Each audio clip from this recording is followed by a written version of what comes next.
Welcome to Transition, a special standalone Cybernautica anthology for International Podcast Month.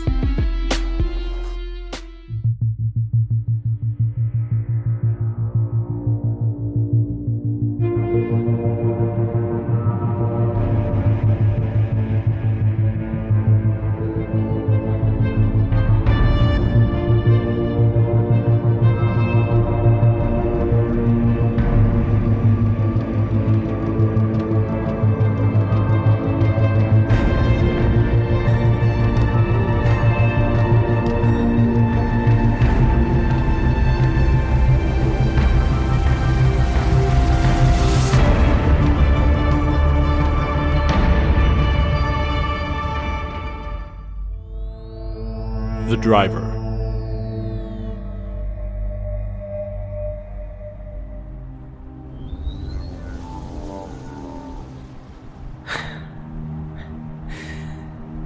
It's been a long day. Indeed it had been. Tears now long dry had left their mark on Alessandra's. Trails of dark eyeliner and eyeshadow stained her complexion to become a sort of war paint, as if to harden her for the choice to come. Impossibly blue eyes kept their sight locked onto the flight paths set above the streets of Attica as traffic proceeded in a slow progression both in the air and on the ground below. She could have turned the autopilot on, but it always felt like cheating to her, like taking a shortcut or perhaps choosing to relinquish some small bit of control she had on life. The high-rise archaeology housing district that stood around the lines of traffic were the successor to what Arcadia had once been. The district might have felt crowded or confined if it weren't so efficiently designed. Hundreds and thousands of apartments, most of which would be considered luxury residents by the standards of the old world, adorned with the gold alloy New Deco-style trimming and sculpture favored throughout Neo-Atlantis. All of this reflected itself in her tired eyes. The glow of lights from windows wherein existed countless perfect little lives, privileged to have been valued enough in the eyes of Kraken Technologies or some such subsidiary of theirs to merit a citizenship in this brave new world. They're all the same, aren't they? Every apartment. Which means they're probably not perfect at all. Rather, they're someone's idea of what perfect could be. If this is going to be like a memoir or something, then it should probably start at the beginning. My name is Alice. I live in Sector 36 of Neo-Atlantian District 7. Nobody here really calls it that. District 7, I mean. We just call it Attica. But I was born here. My dad was... well, he was mostly a good man. This isn't about who he was, though, and more about what he was. He was a contractor. How it works in Neo-Atlantis is that Kraken gives the districts certain allowances for things that are vital to running the city down here. Security or preservation and maintenance, general upkeep, that kind of thing. Sometimes it's dealt out by, like, a lottery, and sometimes it's done by bids that are assessed and curated by computers. It's always seemed to me more like luck than anything else, getting these kinds of contracts. But it's never people. You're never dealing with actual people or politicians. They don't operate that way. I've never met or seen anyone who actually works for Kraken, which is saying something, because, unlike my father, I work for one of their subsidiaries, Caldwell Enterprises, to be exact. Yeah, I'm one of those people. Usually when we think of Kraken in this city, we think of one of the corporation's many arms. That's because they stay up there in the core, above us, like they're the heirs of the world, or maybe benevolent demigods. So, instead of Kraken, maybe you think of a division like Caprica, and their top-end cybernetics. Or maybe Atlas with their construction and military interests. Caldwell does. Well, vehicles mostly. If you drive it on the ground or fly it through the air in 2112, it's probably designed by us. Sounds pretty ace, right? Well, it's not. At least, not for me. Not anymore. Which is weird to say because this isn't the first time I've thought about this. Every day when it's just me in my car driving home, I think about it. Today was different, though. Today, my dad was working up on a sky barge. Or, that's what they told me. They were parked beside one of the housing blocks repairing some fire damage. Really basic work, but Dad was holding down a contract for Sector 82. I don't want to draw this out, so I'm gonna get to the point. Something went wrong, and the grav engines on the barge's left side gave out. The failure caused a catastrophic overload in the vehicle's stabilization systems, and it fell out of the sky. My dad didn't make it. So, let's talk about the elephant in the room. I designed the 2103 Caldwell sky barge. Or at least I was on the team that built it. I'm not naive or self-centered enough to believe that I killed my father. That's stupid and definitely not helpful. I know that the chances of this sort of failure are so infinitely small. Small enough to be a theoretical act of God. So I want to repeat, I did not kill my dad. Wow. That was harder to say than I thought it was going to be. So, why am I up here, talking into a holocomm and leaving my life story for my ex-boyfriend, knowing he never really checks his messages at all? I think I just need to talk to something, talk myself through this, what it all means and what this has snowballed into. Look, 3 hours after my father was identified and pronounced dead, his apartment was already cleared out. 2 hours after that, a new family was moving in. His personal effects were sent to my mom and I, which consisted of a plastic crate, no more than about 1 meter squared. I've been living with her since the divorce, so we opened it together. That was it. That was my dad. Just gone. Shuffled out of the deck. A perfect little life swapped out for another as the machine just keeps turning. And for what? Tomorrow a new contractor will pull up next to that building and repair the damage my dad was fixing. And look, I'm not saying that nobody will care. I mean, maybe I made it sound like that, but we're not like that here. We can't be like that and live in a system like this without going cold to everything. Life isn't cheap in Neo-Atlantis, even if it sometimes feels that way. But it is efficient. Perfect. Alice's flycar stopped, pulling over to hover at a divergence as traffic continued to sweep past her. Closing her eyes, she held her breath as her stomach felt like it had constricted into an anxious ball. She'd been driving over an hour to get to the spot, a spot she'd driven past so many times before. A left turn would allow her to rejoin traffic, go back to her life, and eventually she'd just move on. A right would take her off the grid, through service flight paths that would eventually lead out of Attica. They'd skirt along the edge of the district before finally leading to the neon and shadow of Arcadia. So, here we are. Again.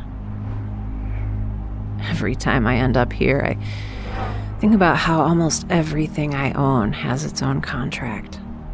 My couch doesn't really belong to me. I have a state-of-the-art hollow projector in my living room, also not actually mine. It all belongs to Caldwell, and just like my dad, if something ever happened to me, it'd be refinished and transitioned to the person moving into my apartment. I don't actually own very many things, now that I think about it. Just this car. It wasn't easy, buying a car that didn't have a contract that inevitably led back to making it Caldwell's property in the end, just like everything else is. I wanted it so bad, though. And here we are. It might not be great. It's got some mileage on it, and if you turn hard, you can feel the engine labor a bit. I was so dead set and determined about this that I sold my luxury streetcar and hunted for months before finding this thing on the secondhand market. The previous owner had paid almost 3 times the vehicle price tag to actually own the thing. I guess they must have been a lot like me. I'm not gonna lie. This car is a pain in the ass too. It always needs work, and since it's not on contract, I have to pay out of pocket to get it done. Or do it myself. But you know what? It's mine. And that counts for something. I don't know if it's really all that cliche to imagine a car as freedom, but that's what it is to me. You know what else? Freedom isn't efficient. It isn't portioned out and predictable, measured in systems and algorithms. It's a real pain, just like this car is. Saying all that, I guess it's time to make this choice once and for all. I don't want to be at this crossroads anymore. If I turn left and rejoin traffic, I will eventually get to my place. I'll stand over my sink that isn't really mine, and I'll wash my face before going to bed. I'll get up in the morning, and I'll go to Caldwell. Maybe I'll pick up my phone and give you another chance that you probably don't deserve. We'll have kids, and eventually we'll die. That perfect little light in our apartment will go off one day, and then it'll come back on, and someone else will be living there. We'll be mourned for the proper amount of time, and the world will move on. Maybe it doesn't even matter if we never really lived for ourselves, that we didn't ever own anything, and we're just renting our lives. Or, instead, maybe I turn right today. I go to Arcadia with the credits I've logged, just me and my car. I never go back to work at my comfortable job. I join the mix that is the sprawl, and, well, I guess life gets a lot harder. Perfect, measured lives don't exist in Arcadia. I don't get to know what tomorrow brings. I guess if you're listening to this message and I didn't just delete it, then I turned right. I want you to know that I love you. I hope you find what you need out there, because we both know that it wasn't us. I want you to know that I'll be okay. I think I'll actually be okay. It's just, well, I guess it's just me, my choices, and my car now, from here on out.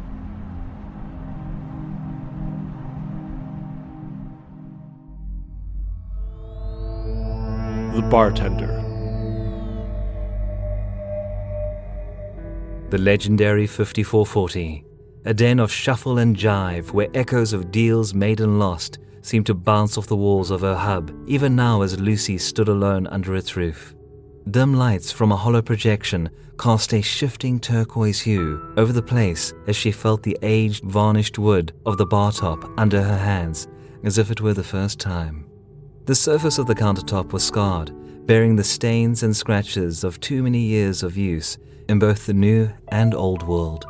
It stood as something of an attraction, actual wood being uncommon as it was here in Neo-Atlantis. Truly, it was only one of many things that made the bar special.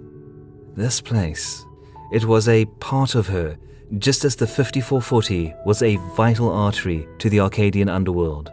With its name came a brand that rose as one of the most reputable places to conduct a deal in the district. Taking a deep breath, as if to take in air before a plunge, Lucy opened her eyes before looking up at the projected image of Nick Ballard. This is the hardest damn thing I've ever had to do. And darling, have I done some things. You're certain about going through with this then? Do you want to walk me through it? Just to be sure. I'm a bartender after all. We're good at listening. I appreciate it, Nick. I really do, but that's just it, isn't it? We're not just bartenders. We never were. You know, I think I would have liked being just a bartender, but... All right, have it your way. Tonight I close the doors on 5440. I upload all proprietary files to the Central Hub Archive for reference and preservation, and ownership of the bar and everything inside its walls. Everything that I've built. It all goes to Nancy. She's worked hard for this. It's obvious you've thought this through. Might I ask a bit of a personal question then? You're younger than I am. Forged something of an empire with your hub. Well, guys like me, looking at your scraps for a bite, why walk away? It's certainly not for fear. There's not a thing in Neo-Atlantis, except for maybe Kraken itself, that could scare Lucy Deville off. I think I was pushed out by just about the only person who could have done it. Me. If you're gonna dig through, Nick, I'll cut you in. Look, I've run this hub for what, 13 years now? Not the most auspicious number, but it's the one I've come to rest on. I've seen some shit. She ashed a still-burning cigarette into its tray before bringing it to her lips for a long drag. She watched the hollow projection of her old friend flicker, his grim face and severe eyes somehow always culminating in an impression of kindness and patience rather than something more off-putting. Nick was a pillar, something you could rest against, build upon, or perhaps even grow a life with. In another such life, she might have even considered giving that a try. With the smallest smirk in acknowledgement of that patience in practice, she nodded before continuing. That's not unique to me, I know, but you've seen what this business does to people. The people that don't come back, and the people they leave behind. There was a time when it didn't used to bother me, and now I can't get it out of my head. We give them places like this, and kids that I personally tattooed work with old snakes for chips as we all try to break off some piece of the Neo-Atlantean dream together. Never do get there, do we? None of us. Not the factions, not the mercs, and you're damn sure not us lowly go-betweens. Deputized fixers with delusions of grandeur. Aren't we all? I suppose I'm just seeing things through a new lens. Maybe for the first time in my life. I was so driven, Nick. I took on Arcadia, and I dared that storm to take me back. Now, though, I'm seeing colors I've never seen before. I'm seeing what I missed in the shuffle of chips and favors. I need to walk away from all of it and start over again. Do you think we're entitled to it?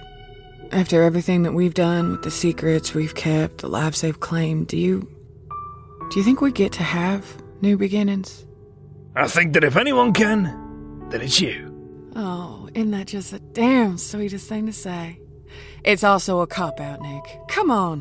I'm being honest with you here. What do you really think? Because I'm not so sure. That's fair. Saw through that, did you? Honest truth of it, I think you're being a bloody fool. I don't believe in karma, even less so in karmic debt. Which means I don't believe you can earn or lose a chance to do what's best for you. You don't know anybody a damn thing. Now who's being a damn fool? If only it were true, darling. There's always a price in this city. Follows all of us. Aurum et senes et mare nostrum, after all. Gold, ashes, and sea. Our great damned sea. The monster that she is. I'm gonna miss you, Lucy. I'll keep watch on Nancy. Ensure she's on the right side of this dance. That she doesn't end up caught up in the undertow. Looking down to her holocom, she swiped the conversation away, terminating the image of her old friend and plunging the 5440 into solemn darkness. She'd stay there for a while longer, tracing her fingers over every scar set into the weathered bar top. She knew that once she was done, then the next step she made would be the first step towards the door and into her retirement.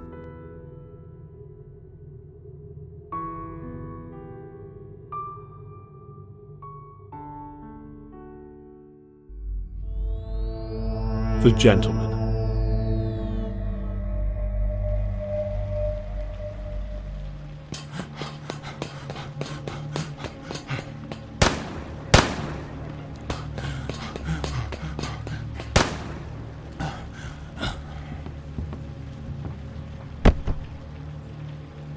I always knew it'd end up like this.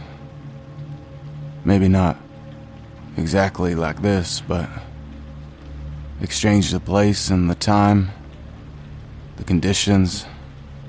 It had to be this way. Had to be me. Bleeding out and alone. Just me in the rain. I suppose I'd earned as much. Neo-Atlantis always takes its price.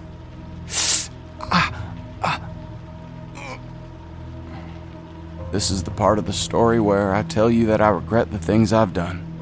I'm holding a blood-covered hand against my stomach so that I can keep myself together. The rain never stops. You think you're out of it. Maybe the sky clears for a little bit, but it just keeps coming back. Wave after torrential, primal wave. The gentleman, Andrew Indri, leaned his back against the balcony wall, his once finely styled hair now a damp mop as it rested against the rough, chip paint of the abandoned complex. In the room behind him lay the lifeless body of the man he'd been sent to kill, while scattered throughout this old building lay others who had tried to protect him. That was more than 6 hours ago, before the business end of a shotgun had taken him in the gut. In this city, in its underworld, there are two kinds of killers. The ones who follow the rules of the 7 houses, take chips from the factions, live by a backwards code of honor that haunts the streets down there in Arcadia. The biggest rule in that particular handbook is that they don't take work out against their own. The factions might try to undercut one another often enough, but they don't hit each other directly. And those mercs they hire to get things done outside of their purview don't kill other mercs. It's the thing that keeps everything running in this rat race. From the hubs they deal in to the coins they covet. The Underworld Accord. Otherwise, the real dark days of this district come back and nobody here makes any headway. That kind of war isn't good for anyone. That was never me, though. Me? I'm that other kind of killer. The villain in someone's story. Probably a lot of someone's stories.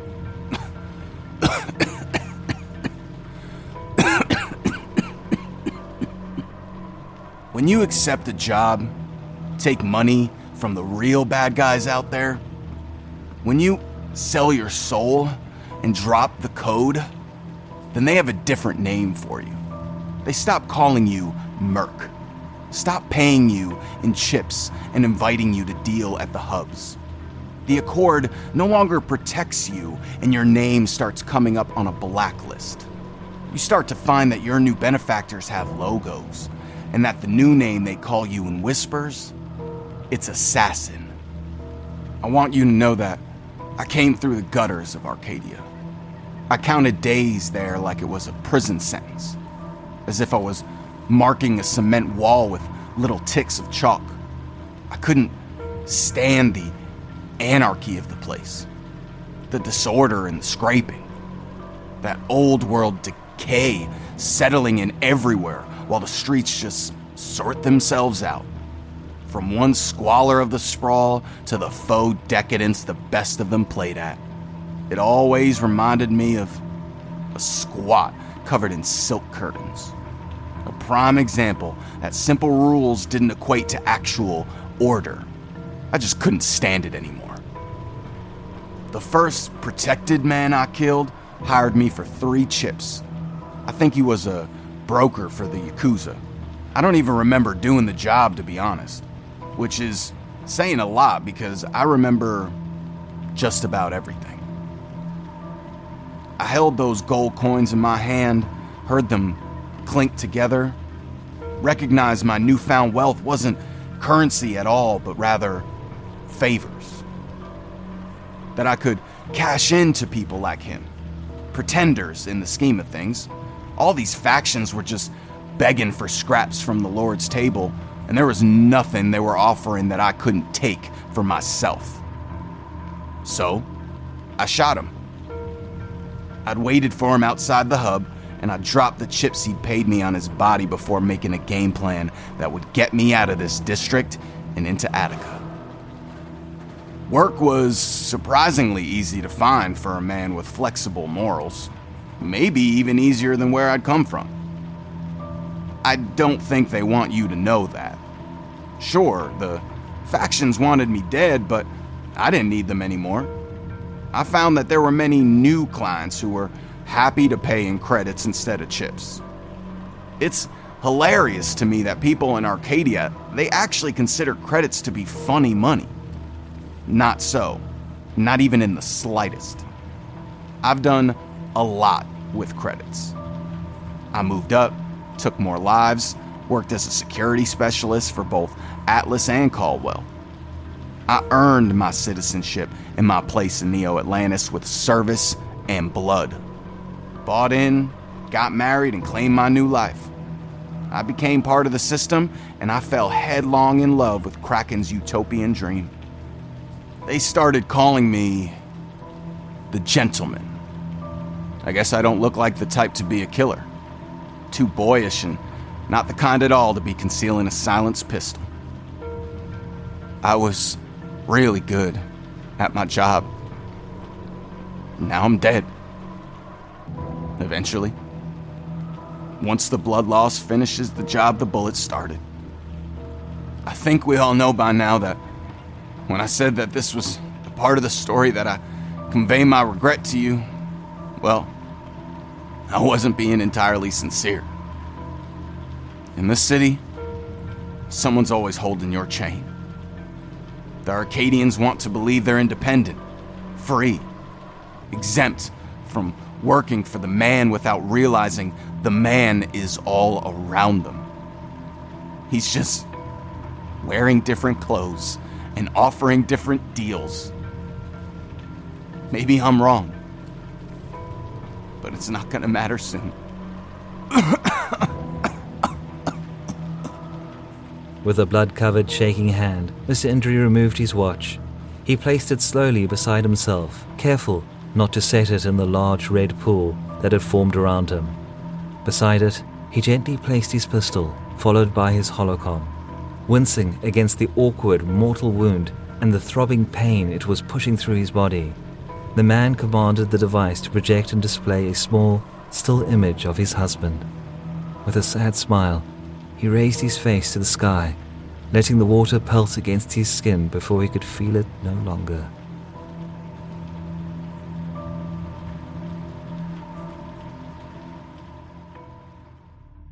The driver featured Sarah Ray Werner as Alice. The bartender featured Amanda Hufford as Lucy and Alexander Doddy as Nick Ballard. The gentleman features A.R. Olivieri as Mr. Indri. All episodes are narrated by Dan Boud and written and produced by Damian Szydlo. This anthology was a special feature for International Podcast Month. For more wonderful collaborations, please stop by internationalpodcastmonth.com. And while you're at it, let us know how you enjoyed the story on Twitter by using the hashtag IPM2019 to comment on this episode or any other IPM specials releasing over the month of September.